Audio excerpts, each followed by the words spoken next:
physical exam is full of things like this. It's full of subtleties. It's not sloppy. It's like the history. It's very, very precise. And the more accurate you get in your physical, the more you pay attention to these little things, the more information you get about the syndrome, about the pattern. Dr. Hall, any comment on the cross straight leg raise? Okay, do you want me to, okay, let's talk, okay, this is a bit of a step aside, but let's just do it so we make no mistake. This is one of these confusing things, drives me nuts. The textbooks, I just wrote a chapter in the textbook and I got it right in there, so run out and buy the new chapter in the new textbook. There are two tests which people confuse. I've sent my volunteer away. I need somebody with, you ask the question, you get the volunteer. All right, I'll get you to lie on your back for me. Okay, now, there is this thing called crossed straight leg raising. And this is, people know this and they kind of remember it. And it works like this. Listen carefully. Let's assume that your sciatica is in your left leg. All right? So you've come to me complaining of leg dominant pain.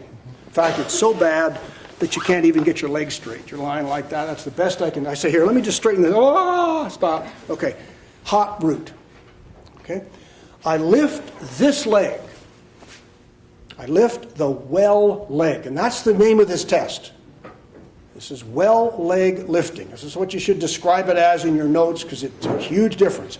I lift this leg and you scream at me and say, it's hurting my left leg. I have lifted the well leg and I have sent the pain into the bad leg.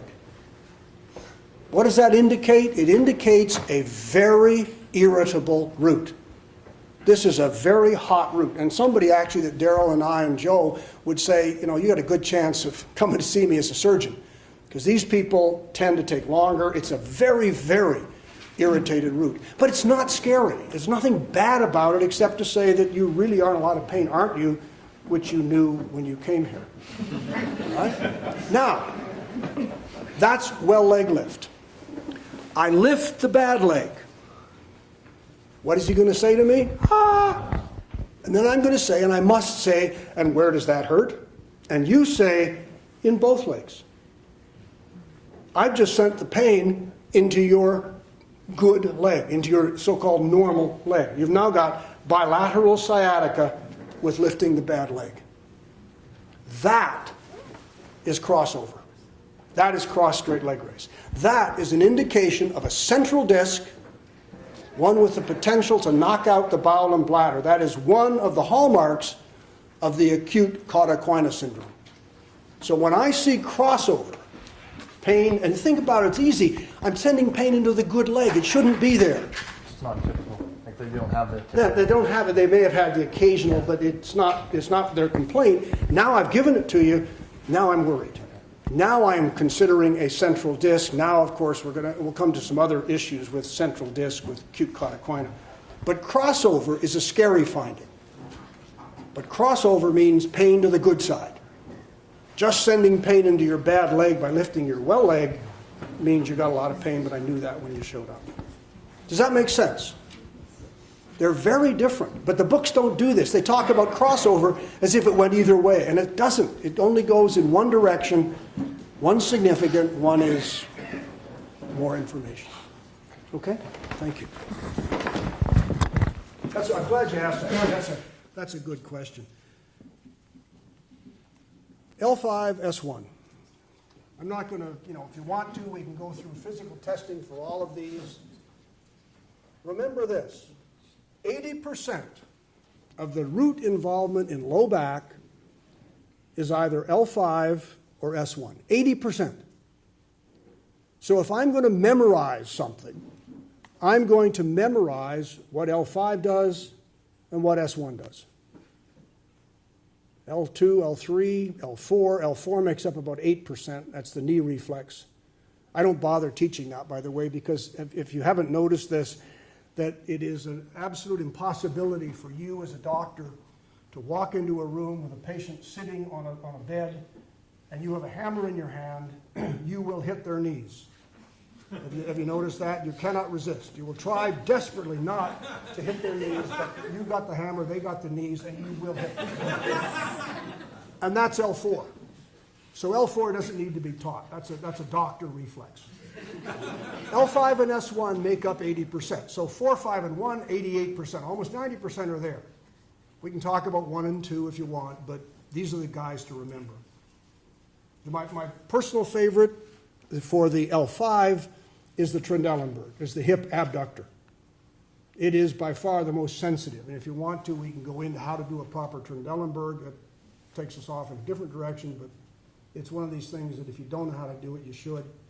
My favorite, not favorite, but the one I use for S1, which is most sensitive, is gluteus maximus, your butt. Tightening your cheeks is an S1 function.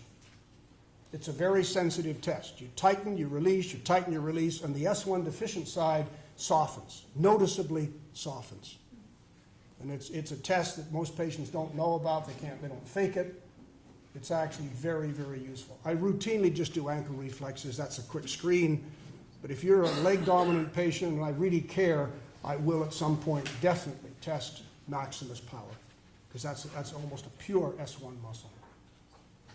Anybody want to go? I mean, I'm happy to do this. We have the time, but I'm not going to bore you with it. Anybody want to do any more on the physical examination stuff of any of this stuff? Anybody got a question, interest? Perfect. You don't want to go there, neither do I. Every back gets a plantar response. It's the sign of an upper motor lesion. In my world, there are 2 mandatory back questions. Where is your pain the worst? And is that pain constant or intermittent? There are 2 mandatory back exams.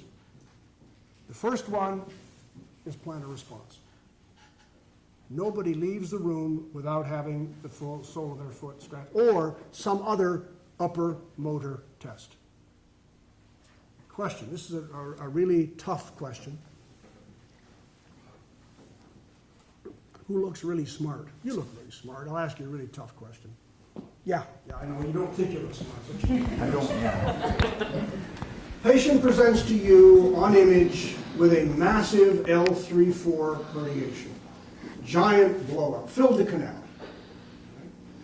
What is the incidence in broad terms of that patient having, as a result of that blowout, an upper motor finding?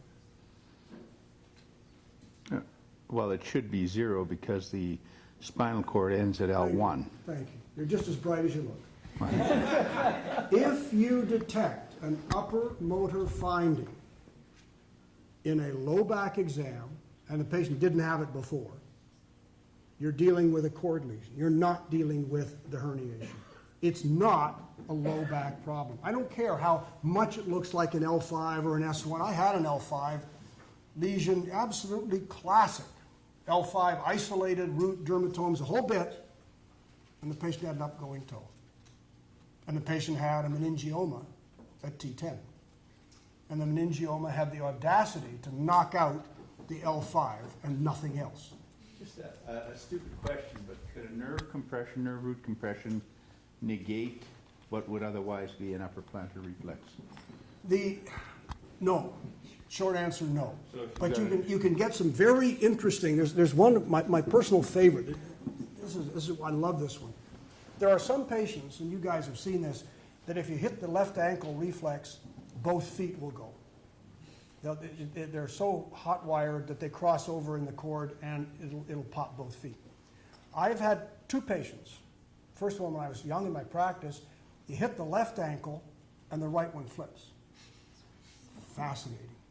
You hit the left one flips. You hit the right one, it doesn't move, but the left one does. Go figure that one out. The answer is they were somebody who used to have a crossover, both feet together. They got an S1 root lesion on the right side, knocked out S1. The reflex disappeared, never came back, so they've lost the reflex on the one side. They still have the crossover effect, so they get it on the other. Is that weird or what? But if you think about it, it all makes sense. And backs do. Backs make a lot of sense. So the answer is no, you can't get rid of the upper toe with just a knockout of a root, unless the guy is, and then you're dealing with a whole other world. The second mandatory test is saddle sensation. Saddle sensation is a bullseye on the anus. You can test it at the midline between the upper buttocks. You don't have to do a rectal on every back you assess. That's counterproductive. It uses a lot of gloves. The patients don't like it. And if they do, you should worry anyway. The point is that you need to test low sacral function. And you can test that, S3, 4, 5, the roots that subtend bowel and bladder function, by testing midline sensation between the buttocks. It's easy, it's quick, it's simple, and all you do is do it with a Kleenex or a cotton wisp or the end of a queen square hammer that you wash off with a hand soap, and you just say, do you feel it? And they go, yep, and you move on. Now, if you do this on every patient, and I do, I can't not do it. I do scratch their foot, I scratch between the upper buttocks. If you forgot to ask the red flag question about bowel bladder, which is the critical question, the very fact you're doing this, you're saying to yourself, why am I doing, oh yeah, forgot. And I've had that happen many times where I forgot to ask the question. I'm busy going through my physical. I say, oh, must do this. And then I realize I didn't. So I say, oh, by the way, any trouble with your bowel bladder? You've covered off the really one scary emergency in low back, degenerative low back, which is acute cauda equina. Now, they would also have a crossover. They would be, I'd be worried, and then I would do a rectal. If I've got someone with leg dominant pain, crossover, saddle not right, obviously I'm moving on to the rectal. But I'm not going to do a rectal. It's a screening test to rule out cauda equina. Cauda equina occurs about 1 in every 25,000 sciaticas. Sciatica makes up less than 10% of your total, so it's one, add a couple more zeros to that. You're not going to see a lot of them, but they're there. And in the system, the CBI system across the country, we pick them up all the time. They're definitely out there.